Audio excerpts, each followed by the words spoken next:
મને જ્યારે જ્યારે કોઈ એવું કહે ને કે ગંગામાં તમે નાહો તો તમારા પાપ ધોવાય, ત્યારે મને હંમેશા એક એવો વિચાર આવે કે ધોવાતા હશે, શાસ્ત્રોમાં લખેલી આજ સુધીની કોઈ વાક્ય ખોટું નથી હોતું, પણ એકચ્યુઅલી પાપ કયા ધોવાના છે ખબર છે? ડૂબકી લ્યો ને ત્યારે તમારી અંદર કેટલા બધા ખુલાસા તમારે તમારી જાત સાથે કરવાના કે ઓલા માણસ સાથે ખોટું થઈ ગયું હતું, ઓલાને ખોટી રીતે મેં હેરાન કર્યો હતો. અને કેટલી બધી એવી મનની ગાંઠો હશે કે તમે અત્યારે અહીંયા સરેરાશ ઉંમર 60 વર્ષની હશે, 45 વર્ષે તમને કોઈક માણસે એક વાક્ય કહી દીધું હશે તમારા સગામાંથી, અને વાક્ય હજી તમે ગાંઠ મારીને બેઠા છો. હજી એ માણસને તમે મળો ત્યારે એ જ રીતે બોલું, તે દી મને કેવું કીધું તું, જોઈ લેજે હવે. જૂના ચશ્માથી જ સાહેબ ગંગા કિનારે આવ્યા છો તો એવી બધી ગાંઠ ખોલીને જજો. અમથી એકાદ ગાંઠ તમને એકાદ ફેરો લેવડાવશે ને એકાદ જન્મ લેવડાવશે. ગાંઠ ખોલી નાખો.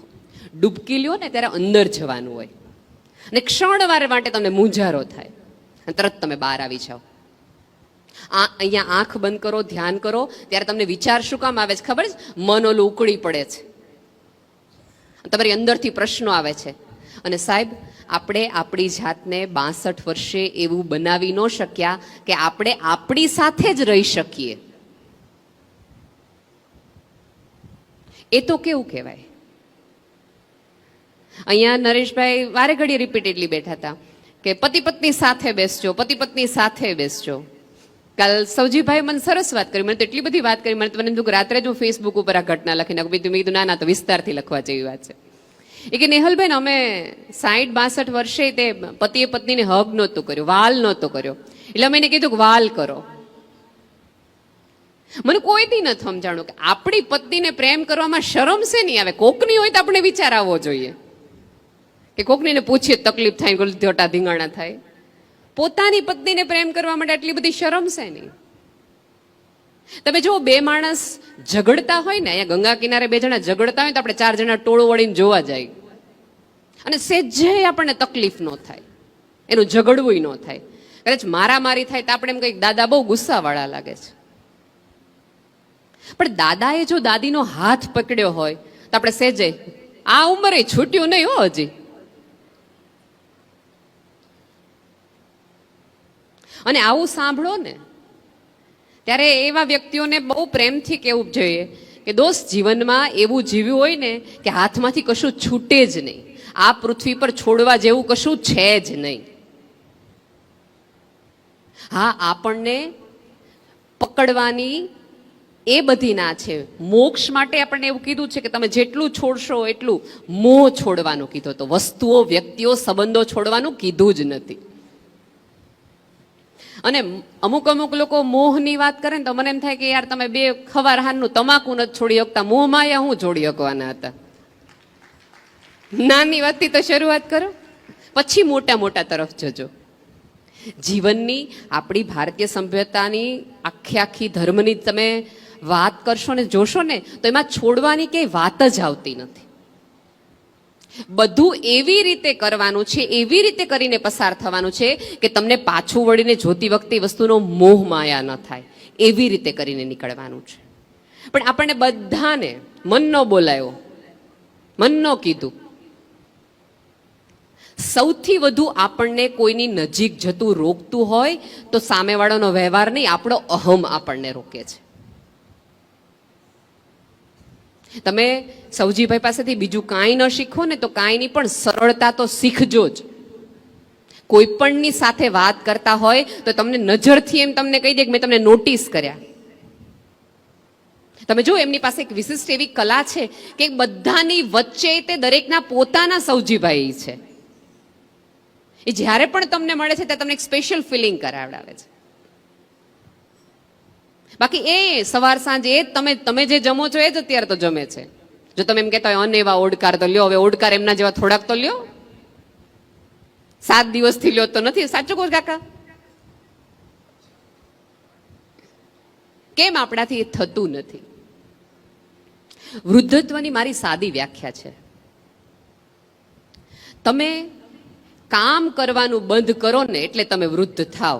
વૃદ્ધ થાવ એટલે કામ કરવાનું બંધ કરી નાખવાનું એવી જરાય જરૂરી નથી, જરાય નહીં. અમિતાભ, નરેન્દ્ર મોદી ને સૌજીભાઈ. ઉંમર જોઈ લ્યો. આપણા જેટલા જ કલાકો મળે છે, આપણા જેટલું જ જીવે છે, બેશુમાર જીવે છે. સાહેબ, જે દિવસે તમે બીજા માટે જીવવાનું શરૂ કરી દો ને, પછી તમારા કામ ઉપરવાળો જ કરે. પછી એ તમારા સ્વાસ્થ્યનું ધ્યાન એ રાખે.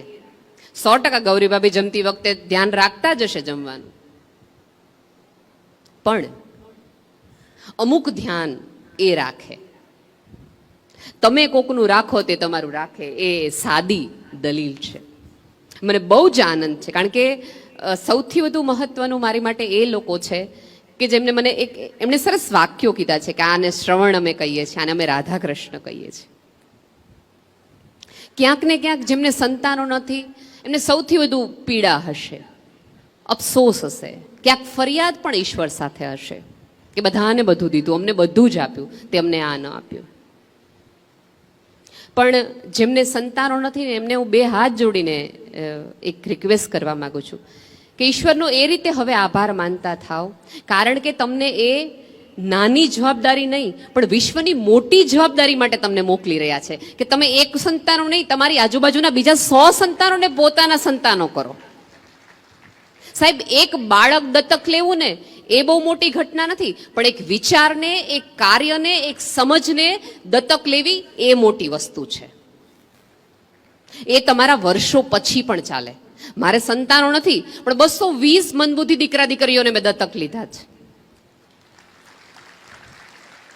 હું જ્યારે પણ એમની વાત કરું છું ત્યારે એમ કહું મારા છોકરા આમ, મારા છોકરાઓ આમ. અને જેમને સંતાનો છે એમને ખરેખર સ્વર્ગની સીડી મળી ગઈ છે એવું કાંઈ નથી. એમને એમના સંતાનોથી ફરિયાદ તો છે જ. તમે એકબીજાના સંતાન બનો, તમે એકબીજાનો આધાર બનો, તમે એકબીજા માટે એવી લાગણી રાખો. અને જગતનું એક પણ બાળક છો, તમારું બાળક હોય એ રીતે માથે હાથ ફેરવો.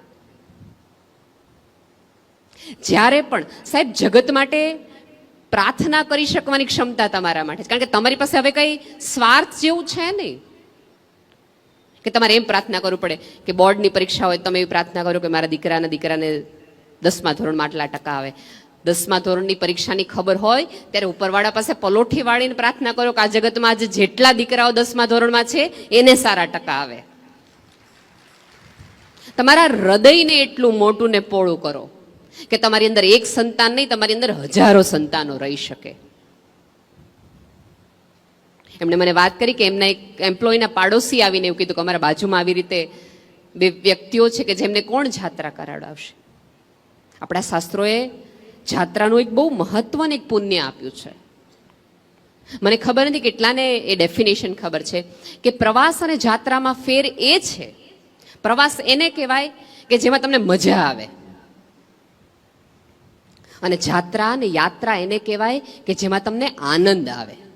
મજા અને આનંદમાં ફેર છે. મજા છે દુનિયાવી વસ્તુ છે અને આનંદ છે ત્યાંનો આનંદ છે, પરમ આનંદ એવો શબ્દ આપણે ત્યાં શાસ્ત્રોએ આપેલો છે. એટલે આ જાત્રામાંથી તમને કોઈ એવું પૂછે કે મજા આવી તો એમ ન કહેતા, એમ કહેજો કે અમને આનંદ આવ્યો, એકાકાર અમે થયા. એક ક્ષણ 100% આટલા દિવસની એક ક્ષણ તો એવી હશે જ કે જેમાં તમને એવું રિયલાઇઝ થયું હશે કે પૃથ્વી પર કોઈક એવું તત્વ છે જે આખી વ્યવસ્થાને ચલાવે છે. અને સૌજીભાઈનો ક્યાંક ને ક્યાંક ઉલ્લેખ અને આશય એ જ છે કે તમને પરમ અસ્તિત્વનો એકાદ સ્પર્શ થઈ જાય, અને જેને એક વખત એનો સ્પર્શ થયો હોય ને એ આજીવન જગતને જોતી વખતે પ્રેમથી ને સંવેદનાથી જ જોતો વ્યક્તિ બની જાય. તમે સારા માણસ બનો એ માટે આજે નક્કી કરો, આજ બપોર પછી સ્નાન કરો ત્યારે તમારી અંદર રહેલા રાગને, દ્વેષને, ઈર્ષાને, તમારી અંદર રહેલા કેટલા બધા માથાકૂટોને આપણે આમ તમે જુઓ ને તો તમારે બધાને અત્યારે સેલ્ફ ડિપોઝિટ હશે, તાળાવાળો એક કબાટ તો હોય જ. એની અંદર તમે શું રાખો?